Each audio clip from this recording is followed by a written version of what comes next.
നമസ്കാരം. അപ്പൊ നമ്മൾ ഇന്നിവിടെ എത്തിയിരിക്കുന്ന ഒരു ഗ്രൂപ്പ് ഡിസ്കഷന് വേണ്ടിയിട്ടാണ്. അപ്പൊ നമ്മുടെ ഗ്രൂപ്പ് ഡിസ്കഷന്റെ ടോപ്പിക് എന്ന് പറയുന്നത് നമ്മളെല്ലാവരും ജീവിക്കുന്ന ഈ സൊസൈറ്റിയിൽ നമ്മളടക്കം നമ്മൾ പോലും അറിയാതെ ഇൻക്ലൂഡഡ് ആയി പോകുന്ന ഒരു ടോപ്പിക്കാണ്. അപ്പൊ ടോപ്പിക് എന്താണെന്ന് ചോദിച്ചു കഴിഞ്ഞാൽ റിലേഷൻഷിപ്പ് ട്രാൻസിഷനെ പറ്റിയിട്ടാണ്. അപ്പൊ റിലേഷൻഷിപ്പ് ട്രാൻസിഷൻ എന്ന് പറയുന്നത് നമ്മൾ കൺവേ ചെയ്യാൻ ഉദ്ദേശിക്കുന്നത് എന്താണെന്ന് വെച്ച് കഴിഞ്ഞാൽ ഒരു കാലത്ത് നമ്മൾ ഇന്ന് ജീവിക്കുന്ന ഇതേ സമൂഹത്തിൽ തന്നെ നമ്മുടെ പാരന്റ്സ് തീരുമാനിച്ച അഥവാ മാതാപിതാക്കൾ തീരുമാനിക്കുന്ന ഒരു ആള് ആരാണ് എന്ന് പോലും അറിയാതെ അയാളെ ജീവിത പങ്കാളിയാക്കുകയും ജീവിതത്തിന്റെ മുന്നോട്ടുള്ള മുക്കാൽ ഭാഗവും അയാളുടെ കൂടെ ജീവിച്ചു തീർക്കുകയും ചെയ്തിരുന്ന ഈ സമൂഹത്തിൽ തന്നെയാണ് ഇന്ന് അവിടെ നിന്നൊക്കെ യാത്ര ചെയ്ത് നമ്മൾ ഇന്നിപ്പോ എത്തിയിരിക്കുന്നത് എന്ന് പറഞ്ഞു കഴിഞ്ഞാൽ ഫ്രണ്ട്സ് വിത്ത് ബെനിഫിറ്റ്സ് എന്ന് പറയുന്ന ഒരു സിസ്റ്റത്തിലേക്ക് വളരെ നമ്മൾ എത്തിയിരിക്കുകയാണ്. അപ്പോൾ ഈ ഒരു രണ്ട് ട്രാൻസിഷൻ എന്ന് പറയുമ്പോൾ ഒരു വല്ലാത്ത തരം ചേഞ്ച് അതിൻ്റെ ഇടയിൽ റിഫ്ലക്ട് ചെയ്യുന്നുണ്ട്. അപ്പൊ നമ്മൾ ഇന്ന് ആ ചേഞ്ചിനെ പറ്റിയിട്ടാണ് സംസാരിക്കാൻ പോകുന്നത്. അപ്പൊ നമുക്ക് ആദ്യം തന്നെ ഇപ്പൊ ഈ പറഞ്ഞ പോലെ ഈ ട്രാൻസിഷൻ ചേഞ്ചിനെ പറ്റിയിട്ട് ജീവൻ എന്താണ് പറയാനുള്ളത് നമുക്ക് പറയുന്നത്.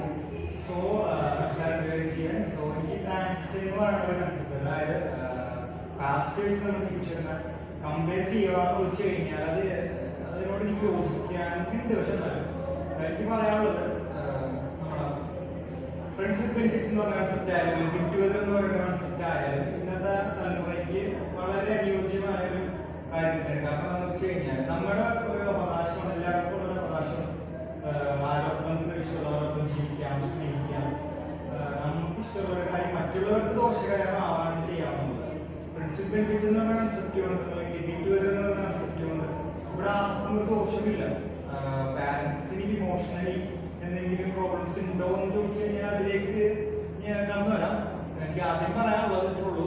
ബേസിക്കലി നല്ലൊരു കാര്യമാണ് ഫ്രണ്ട്സ് വിത്ത് ബെനിഫിറ്റ്സും ലിവിംഗ് ടുഗദർ. കാരണം രണ്ട് മനസ്സുകൾ പരസ്പരം അറിയാനും സ്നേഹിക്കാനും ഒരു പുതിയ ജീവിതത്തിലേക്കുള്ള അല്ലെങ്കിൽ പുതിയൊരു എക്സ്പീരിയൻസ് ആണ്.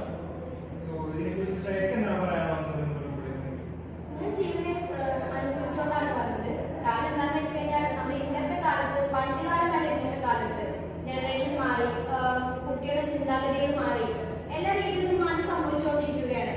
നമ്മുടെ സൊസൈറ്റിയിൽ ഒരു ഇന്ത്യൻ പൗരന് കിട്ടേണ്ട അവകാശമാണ് ആരോടെ ജീവിക്കണം, എങ്ങനെ ജീവിക്കണം എന്നുള്ളത്. നമുക്കിപ്പോ ഇതിൽ പറയാനുള്ള ഒരു കാര്യം എന്ന് പറയുന്നത് അതുപോലെ പോയിന്റ് ഔട്ട് ചെയ്യാനുള്ള ഒരു കാര്യം എന്ന് പറഞ്ഞു കഴിഞ്ഞാൽ ഒരു കാലത്ത് ഈ പറഞ്ഞ പോലെ നമ്മുടെ പാരന്റ്സിന്റെ റെസ്പോൺസിബിലിറ്റിയിൽ റിലേഷൻഷിപ്സ് ചൂസ് ചെയ്തുകൊണ്ടിരുന്നപ്പോൾ നമുക്കൊരു ഇഷ്യൂ വന്നു കഴിഞ്ഞാൽ ഒരു ഹെൽപ്പിന് അവരെ സീക്ക് ചെയ്യാൻ പറ്റുമായിരുന്നു.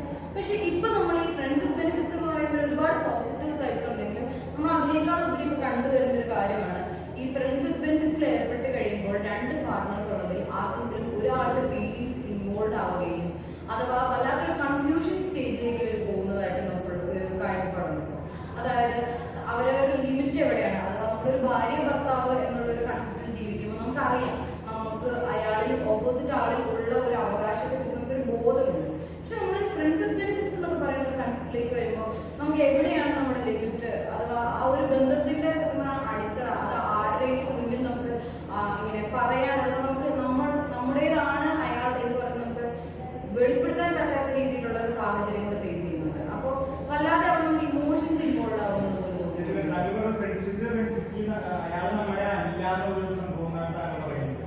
അങ്ങനെ ഒരു മോശമായ കാഴ്ചപ്പാട്. എന്താണെന്ന് വെച്ച് കഴിഞ്ഞാൽ പഴയ കാലത്ത് ഒരാളെ താലി ഇട്ട് കഴിഞ്ഞാൽ ആ ശരീരവും മനസ്സും നമ്മുടെ എന്താണ് അടിമ എന്നുള്ളൊരു കൺസെപ്റ്റ് ആണ്. അങ്ങനെയൊന്നുമില്ല. എന്ന് വെച്ച് കഴിഞ്ഞാൽ ഇപ്പോഴെ ഫ്രണ്ട്സ് വിത്ത് ബെനിഫിറ്റ്സ് അല്ലെങ്കിൽ ഇൻഡിവിജ്വൽ എന്ന് പറഞ്ഞ കൺസെപ്റ്റ് അത് ഓരോ ചിന്തകളാണ്. കാരണം പണ്ട് ഇപ്പൊ ഒരാള് വിവാഹം കഴിച്ചു കഴിഞ്ഞാൽ അയാൾ മറ്റൊരാൾ അവരുടെ ബന്ധത്തിന് ഇപ്പൊ എന്താണ് ഞാൻ ഉദാഹരണം നമ്മുടെ മമ്മൂട്ടിയുടെ ഒരു സിനിമ ഉണ്ടല്ലോ വിധേയിൽ തന്നെ അദ്ദേഹം കല്യാണം കഴിച്ചിട്ട് എത്ര പേരുടെ കൂടെ അദ്ദേഹം അമേരിക്കത്തിനും ഒരു ഫ്യൂഡൽസിന്റെയോടും ചിന്തകളാണ് എല്ലാം മാറ്റുന്നത്. നമ്മുടെ സമൂഹത്തിൽ ഇപ്പോൾ ലെസ്ബിയൻ ഗേ എന്ന് പറഞ്ഞു വരുന്നൊരു റിലേഷൻഷിപ്പ് പോലും നടന്നുകൊണ്ടിരിക്കുകയാണ്. അതിന് ഉദാഹരണമാണ് നമ്മുടെ മമ്മൂട്ടിയിലെ കാലഘട്ടം മൂവി, വളരെ ഉദാഹരണമാണ്. ഇപ്പൊ നമ്മൾ നോക്കുകയാണെങ്കിൽ രണ്ട് രീതിയിലും അതിന് ഗുണവും ഉണ്ട് ദോഷവും ഉണ്ട്. അത് എങ്ങനെ മറ്റുള്ളവരുടെ കാഴ്ചപ്പാടിനനുസരിച്ചിട്ടാണ് അത് എങ്ങനെ ഗുണമാണോ ദോഷമാണോ എന്നുള്ളത് മറ്റുള്ളവർ മനസ്സിലാക്കുന്നത്.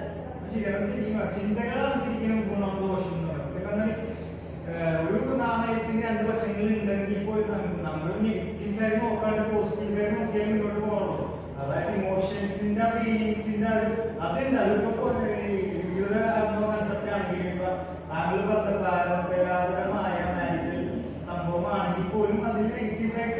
എന്തോ ടീഷർട്സ് ഉണ്ട്.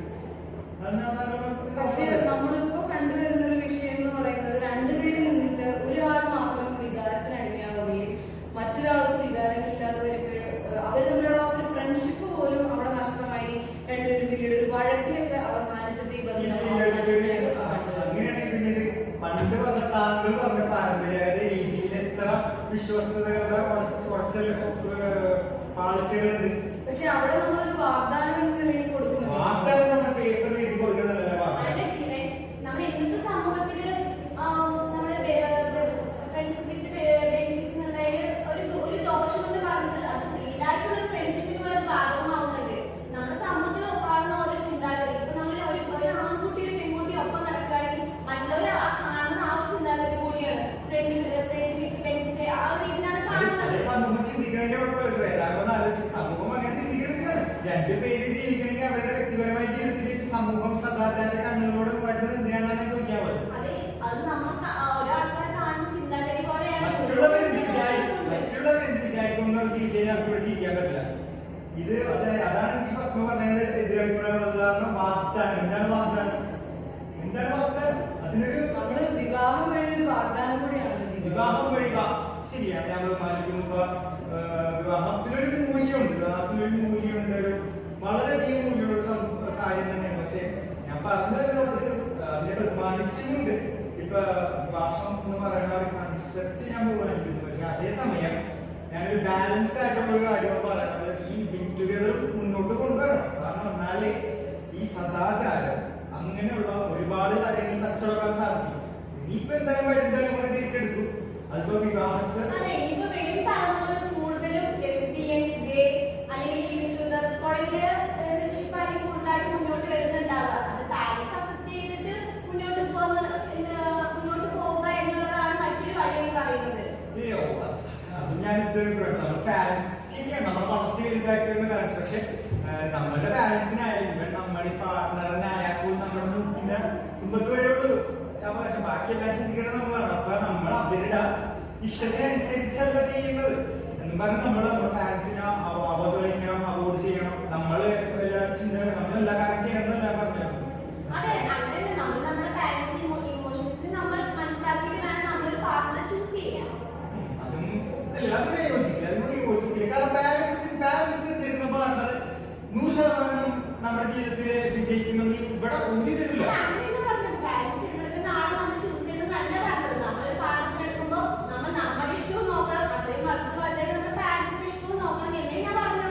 ശരിയാണ്. ഞാൻ താങ്കൾ പറഞ്ഞ അഭിപ്രായത്തോട് ഞാൻ യോജിക്കുന്നു. പക്ഷെ താങ്കളുടെ അഭിപ്രായമാണ് എനിക്കത് യോജിക്കാൻ പറ്റില്ല. കാരണം എന്റെ അഭിപ്രായം അങ്ങനെയല്ല. കാരണം ഞാൻ ഇപ്പോൾ സ്നേഹിക്കുന്നുണ്ടെങ്കിൽ അത് എന്റെ ഇഷ്ടത്തിനനുസരിച്ചായിരിക്കും. പാരന്റ്സിനെ എതിർത്താൽ പോലും അത് എന്റെ ഇഷ്ടത്തിന് മാത്രമേ ഞാൻ മുന്നോട്ട് പോകുള്ളൂ. അല്ല, പക്ഷെ നമ്മളിപ്പോ പറയുന്നത് എന്താണെന്ന് വെച്ച് കഴിഞ്ഞാൽ ഇപ്പോഴത്തെ ഈ ഒരു പുതിയ കൺസെപ്റ്റ് അഥവാ ഒരു കാഷ്വൽ റിലേഷൻഷിപ്പ് എന്ന് പറയുമ്പോൾ അവിടെ ചിലപ്പോൾ രണ്ടുപേരിൽ നിന്നും ഒരാൾ അത് അക്സെപ്റ്റഡ് ആയിരിക്കും. അതായത് നമ്മൾ തമ്മിലൊരു ഇമോഷണലി ഉള്ള ഒരു അറ്റാച്ച്മെന്റ് ഉണ്ടാവുകയില്ല എന്നുള്ള ആ ഒരു സത്യമാണല്ലോ ഇതിന്റെ പിന്നിലുള്ളത്.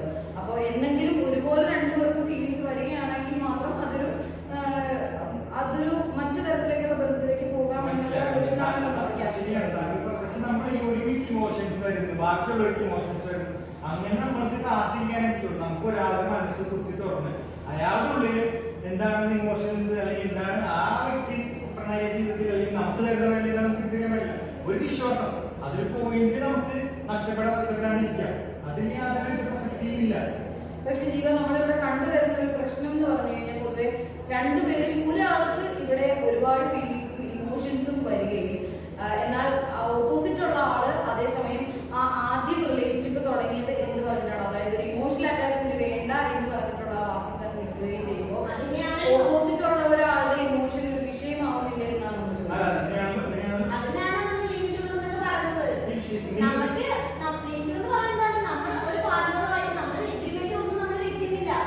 ഇഷ്ടമുണ്ടെങ്കിൽ നമ്മൾ അതുകൂടെ ജീവിക്കുക. നമുക്ക് പറ്റില്ല എന്നുണ്ടെങ്കിൽ നമ്മൾ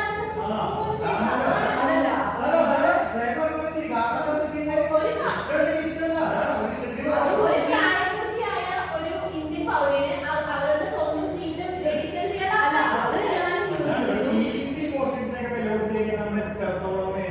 പക്ഷെ അതാണ് നമ്മൾ ചോദിക്കുന്നത്. അപ്പൊ ഇവിടെ ഫീലിങ്സ് ഇമോഷൻസ് വരുന്ന ആളുടെ ആ ഒരു അവസ്ഥാന്തരമാണ് നമ്മൾ ഇതിന്റെ ഒരു നെഗറ്റീവ് സൈഡായിട്ട് കാണേണ്ട കാര്യം. അതായത് പല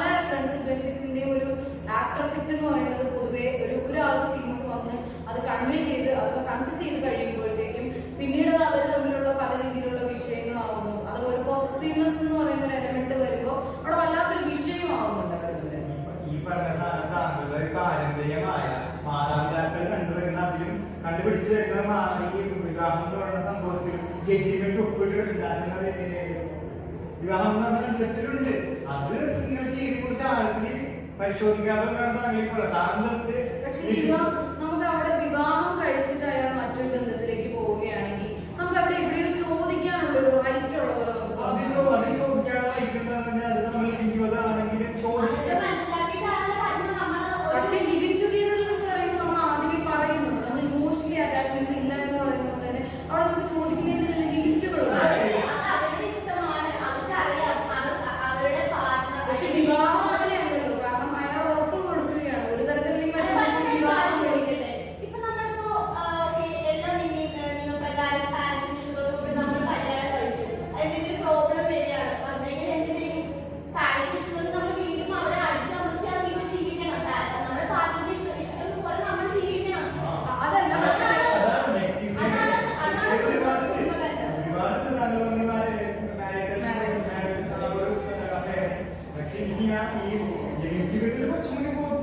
ഞാൻ പറയാം.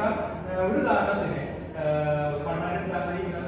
നമ്മൾ ഡോമെക്സിന്റെ വെബ്സൈറ്റിൽ കണ്ടിട്ടുണ്ട് 99% അടുക്കള ചാവുള്ളൂ. അപ്പോഴും 0.1%. ആ ഒരു 0.1% ആണ് താങ്കൾ പറഞ്ഞ ആ ഫീലിങ്സ് തച്ചെടുക്കുന്ന പറഞ്ഞത്. അതുപോലെ തന്നെ ഞാൻ പറഞ്ഞ വിവാഹം എന്ന് പറയുന്ന കൺസെപ്റ്റ് തച്ചെടുക്കുന്നത് ഒരു ശതമാനം ആൾക്കാരാണ്. നമ്മൾ ആ ഒരു ശതമാനം ആൾക്കാരെ വെച്ച് ചർച്ച ചെയ്യുന്നത് യാതൊരു അർത്ഥമില്ല. അപ്പൊ നമുക്ക് ചെയ്യാന്നുള്ളത് രണ്ട് വിഭാഗക്കാരുടെയും വസ്തുത ഒരുമിച്ച് ചേർത്ത് പിടിച്ചിട്ട് എങ്ങനെ പരിഹരിക്കാം എന്നുള്ളൊരു സംഭവം ചർച്ച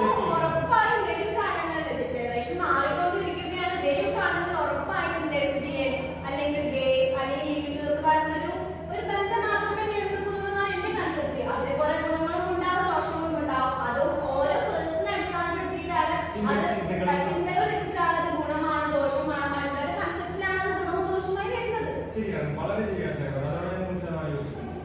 അപ്പൊ ഇപ്പൊ നമുക്കിത് അവസാനിക്കാന്നുള്ളത് നമ്മളിത് എങ്ങനെ ഒന്ന് യൂണിറ്റ് ആയിട്ട് ചേർത്ത് പിടിച്ചിട്ട് എങ്ങനെ ചെയ്യാമെന്നുള്ളത് താങ്കളുടെ അവസാനമായ എന്തെങ്കിലും കൺസെപ്റ്റ് പറഞ്ഞിട്ടുണ്ടെങ്കിൽ അപ്പൊ നമുക്ക് ഈ പറഞ്ഞ പോലെ പലരും ഇപ്പോഴത്തെ കാലത്തെ ഒരു തരത്തിൽ നമ്മൾ നോക്കിക്കഴിഞ്ഞാൽ എന്തുകൊണ്ട് നല്ല ഒരു കൺസെപ്റ്റ് തന്നെയാണ്. കാരണം നമ്മള് ഒരു എന്താ പറയുക, ആദ്യമേ തന്നെ എന്താണ് ആ കൂടെ ജീവിക്കാൻ പോകുന്ന ആൾ, എങ്ങനെയുള്ള ആളാണ് എന്നൊന്നും അറിയാതെ നമ്മൾ ആ ഒരു എടുത്തുചാട്ടത്തിൽ ജീവിതം ആരംഭിക്കുമ്പോഴാണ് പിന്നീട് നമ്മളതൊരു ഡിവോഴ്സ് അഥവാ ഒരു സെപ്പറേഷൻ എന്ന് പറയുന്ന ഇതിലേക്ക് നമ്മൾ ആ ഒരു സ്റ്റേജിലേക്ക് എത്തുന്നത്. അപ്പൊ ആ ഒരു സ്റ്റേജിലേക്ക് എത്തുമ്പോൾ ചിലപ്പോൾ നമ്മുടെ ഇടയിൽ ഒരു കുട്ടി ഉണ്ടായിരിക്കാം. ആ കുട്ടിയുടെ ഭാവി ചിലപ്പോൾ അത് സ്പോയിൽ ചെയ്യാം, നമ്മുടെ ആ ഒരു സെപ്പറേഷൻ എന്ന് പറയുന്നത്.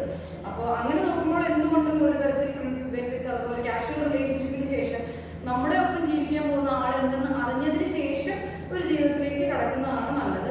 എന്നാൽ അതേസമയം നമുക്കൊരു ദൂഷ്യവശം എന്ന രീതിയിൽ നമ്മൾ നോക്കുമ്പോൾ നമുക്ക് കണ്ടറിയാവുന്ന ഒരു കാര്യമാണ് ഈ പറഞ്ഞ പോലെ ഒരാളുടെ ഇമോഷൻസ് അവിടെ ഇൻവോൾവ് ആവുകയും അയാളോ അല്ലാത്തൊരു വിഷമം അതൊരു ഡിപ്രഷൻ സ്റ്റേജിലേക്ക് പോവുകയും എന്നാൽ ഓപ്പോസിറ്റ് ഉള്ള ആൾ അയാൾ എന്ത് സിറ്റുവേഷനിലായിരുന്നു അവർ പോയിക്കൊണ്ടിരുന്നതെന്ന് അക്സെപ്റ്റ് ചെയ്യുകയും അയാൾ വളരെ പ്രാക്ടിക്കലായിട്ട് മൂവ് ഓൺ ചെയ്യുകയും ചെയ്യുന്നു എന്ന് പറയുന്നത് കുറച്ചധികം രണ്ടുപേരിൽ രണ്ട് രീതിയിൽ അഫക്റ്റ് ചെയ്യുന്ന ഒരു കാര്യമാണ്.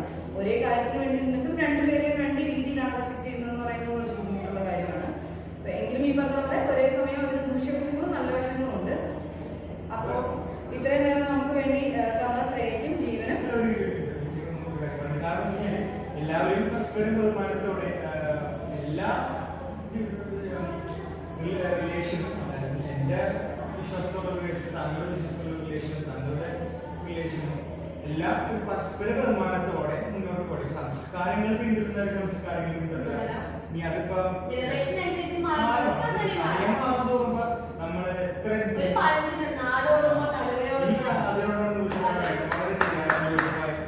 അതാണ് വസ്തുത. അതാണ്. പക്ഷെ മറ്റുള്ളവർക്ക് ദോഷമില്ലാതെ സമാധാനപരമായ സ്നേഹത്തോടു കൂടി ജീവിക്കുക എന്നുള്ള നമ്മുടെ മനുഷ്യന്മാരുടെ കടമ. എല്ലാവരും സന്തോഷത്തോടെ ജീവിക്കട്ടെ എന്നാണ് പറഞ്ഞത്. അപ്പൊ എന്തായാലും ഇത്രയും സമയം നമുക്ക് വേണ്ടി തന്ന ജീവനും ശ്രേയയ്ക്കും നന്ദി.